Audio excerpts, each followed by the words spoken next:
moo ko teete ci diineeg taalibe muy xool loolu mooy li waral nii mu fonke Qur'an moo ko may mën a muñ xayte ñàkk caaxaan sëñ Fata bari ngor fonk ak kilifteef mooy sëriñ bi fu dul wax ca kaw wax ca suuf sëñ Fata bari ngor fonk ak kilifteef mooy sëriñ bi fi dul wax ca kaw wax ca suuf dëggu gaay li waral kenn du réew ba koy ñaaj xëy ba gaay li waral mus la farle ak tooñ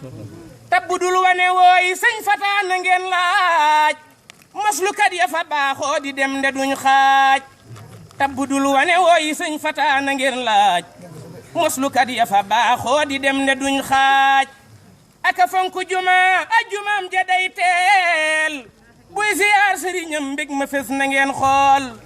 sëriñ Fallu la doyloo ci lépp lum doon fam ko yam ci xolam néew na kem ci soodaan bëgg Fallu bu doon lambu sëñ Fata daan noon bu koy wuta nax sax ca lay wutew yoon li tax neexuta jàngal xasiida nay leer gaaw a soppiku gaa tax bu leen ci bakkaar xanaa dooni gisoo sëñ Fata yooni yoon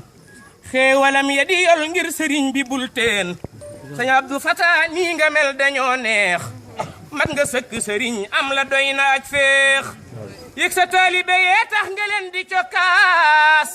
koo ci gis di ko reeloo fegal ko aw tiis doo tan xam lu sawa kër ci itte jum doon ñëw nga fee sama kër baay ma gis ko ay yoon bis bu teys ba mu wecceeb liggéey nga teewaat nang ko waajale moo tax ba kenn farul tiit sëñ Fata li nga def weeru koor dama waar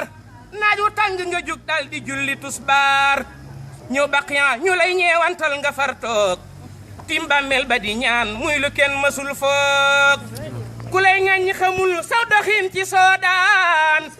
baate muy ku la